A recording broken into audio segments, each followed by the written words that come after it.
Welcome to my channel where we discuss everything and all things politics, economy, and development in Nigeria and around the world. The last has not been heard on how the 2023 presidential election was rigged against Peter Obi, the presidential candidate of the Labour Party. That is what we're going to talk about today, as once again, Dr. Datti Baba-Ahmed has reminded Nigerians of what happened on February 25, 2023. That's what we're going to talk about. Because if we don't remind ourselves, as Datti Ahmed has done, we'll go ahead and deceive ourselves as we are about to move into 2027 election in a few years' time. Now, before I go further on this, if you are new to my channel, you have not yet subscribed to my channel, subscribe to my channel, hit the subscription button, hit the notification bell.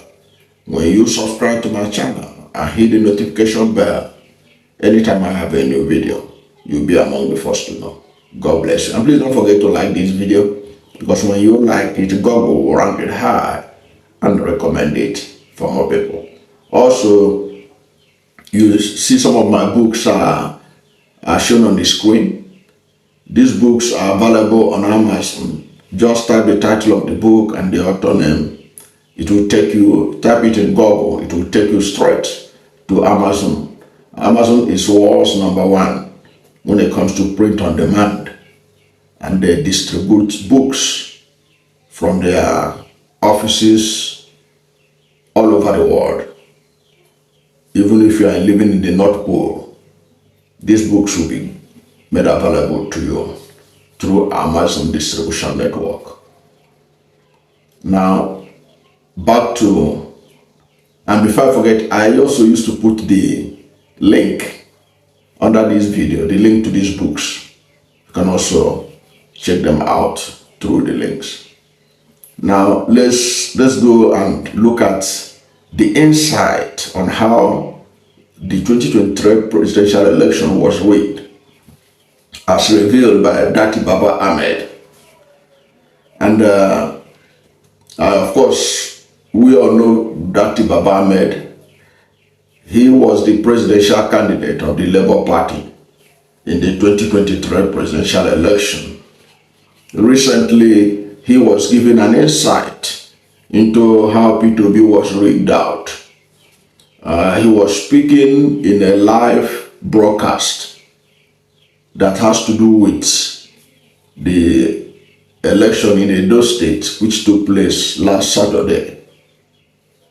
And Dr. Baba-Ahmed asserted that the Independent National Electoral Commission Result Views Portal, or the INEC, was abruptly shut down when Peter Obi began to accumulate more votes in the 2023 presidential election.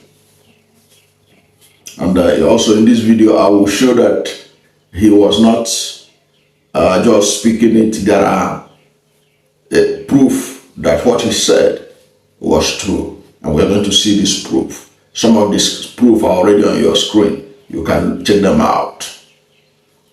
Now, additionally, he said that technology was exploited as a justification to rig the results when it appears that Peter Obi was winning. When it appears that Peter Obi was winning. And this is what Datti Ahmed said in his words, and I quote. He said, when they began to feel the heat, they switched off INEC. When votes began to pour in for Peter Obi, what did they do? When they saw that Peter Obi was winning, what did they do? They changed the constitution. When Peter Obi won the presidency, they changed the meaning of English language. Of course, many people may not understand what Datti Ahmed was saying. First of all, let us address the issue of that INEC switch off the IRF. Now, on your screen is a proof that INEC indeed switched off the IRF.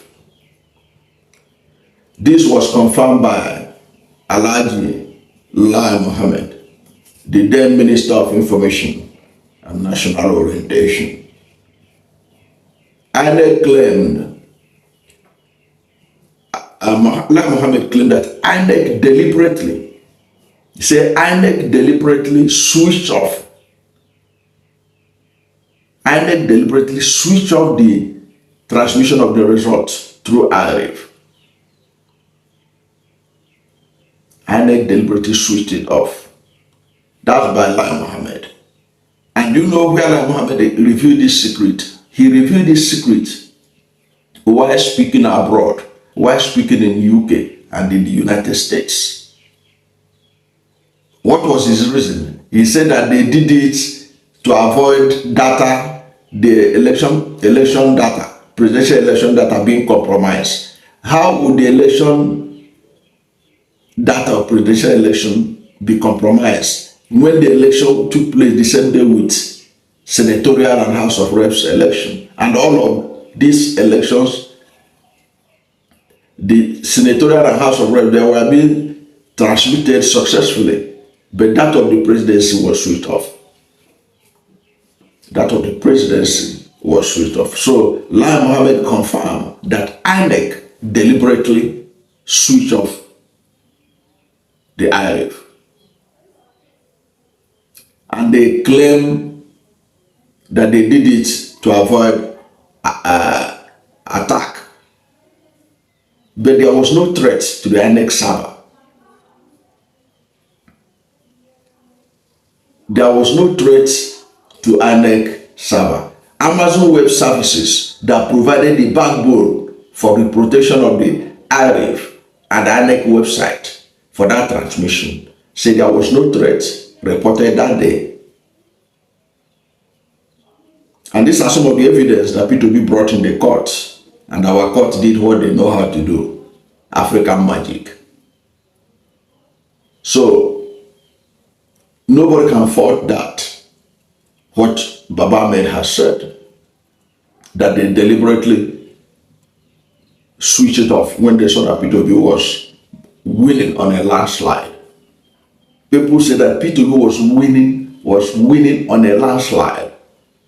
And to show you proof again that Peter Obi was poised to win that election, on February 8th, Steers Poll, one of the most reputable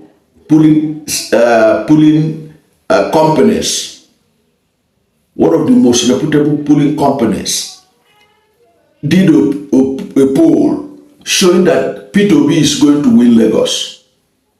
And he also showed clearly how Peter Obi was sweeping to victory, how he was even running neck to neck with Bola Ahmed Tinubu in Southwest. That's supposed to be his anchor base. I also make sure I put the poll by Sears that was released on February 8th, weeks before the election. And that Steers also, like all the polls that took place before the election, showed clearly the pathway for Peter Obi's victory.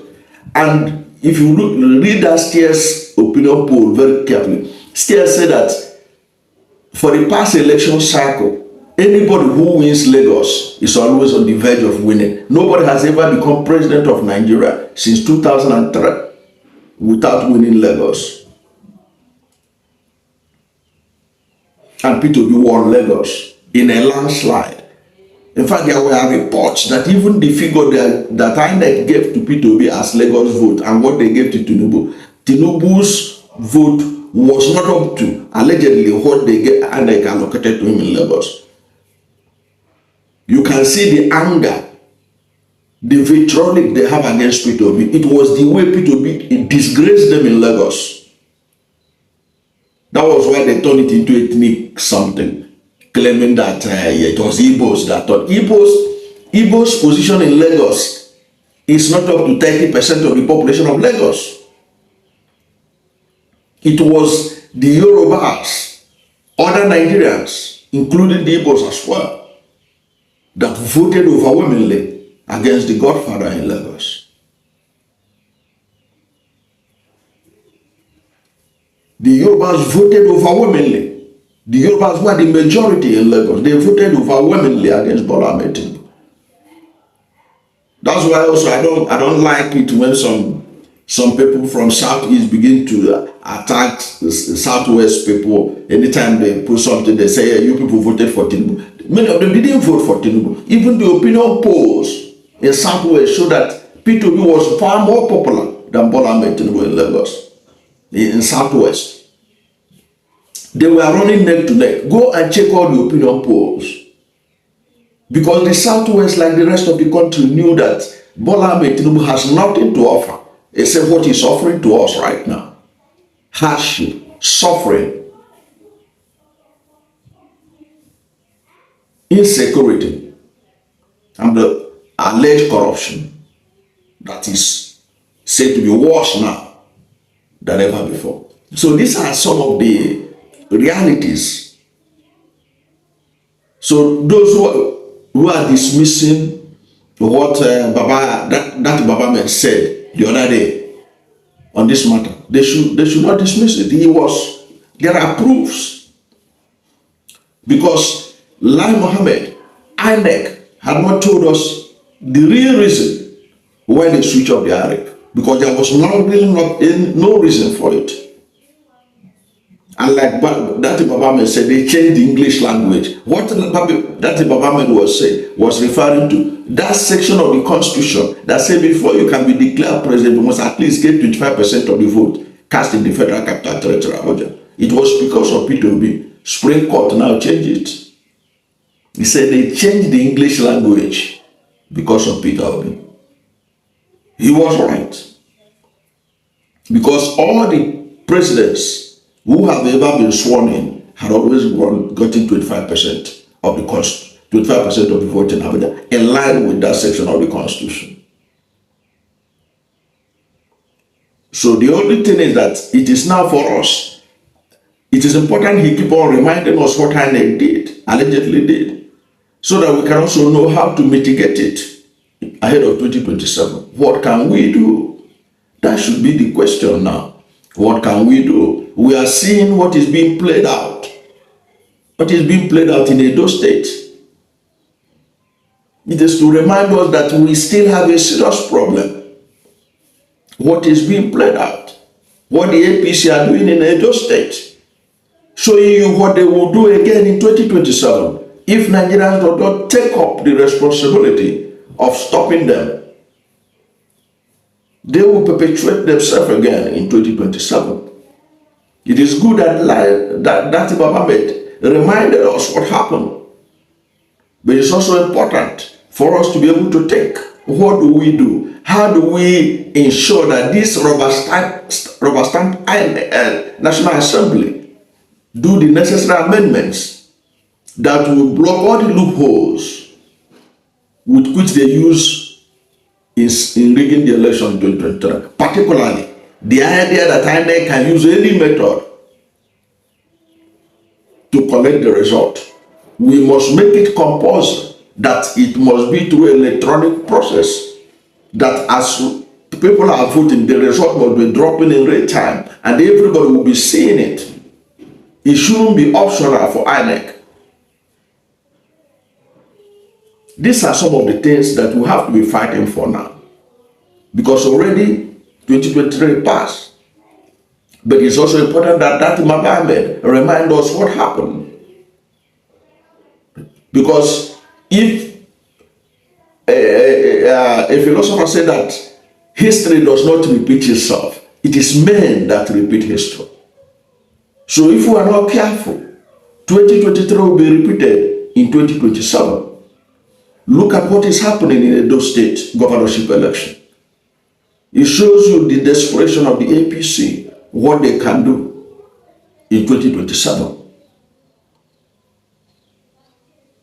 So that's my take on this matter. I don't know what you think about this, but whatever is your position on this, write it on the comment section so that we can also know what you think about how we can prepare and prevent the rigging of presidential election in 2027. How to stop them from doing that again, what they did in 2023, to stop them from doing it in 2027. That is the clarion call for all Nigerians to rise up, to protect and preserve their votes in 2027, and then to use the institution of the state, like the INEC, because we already know that the institution of the state is stacked against the people. For example, in 2025, Bola Ahmed Tinubu is going to appoint a new INEC chairman. He has already appointed a new Chief Justice of Nigeria. These are people, CJL is from Lagos. You can imagine what the Supreme Court will rule in 2027 if it gets to that point. INEC is going to appoint INEC chairman in 2025. You can bet that he's going to appoint somebody who is very friendly to him. But if the institution help us to plug the loophole, make it black and white that election we must have electronic voting and the electronic transmission of result in black and white, and we all police this electronic system effectively, and these people are defeated with a wide margin, they will not have the temerity to rig it in 2027 the way they did in 2023. That's my take on this matter. Thank you for watching this video, and if you are new to my channel, you have not yet subscribed to my channel, please subscribe to my channel, hit the subscription button, hit the notification bell. When you subscribe to my channel and hit the notification bell, anytime I have a new video, you'll be among the first to know. God bless you. And please don't forget to like this video, because when you like it, Google will rank it high and recommend it for more people. Thank you, and God bless you and yours.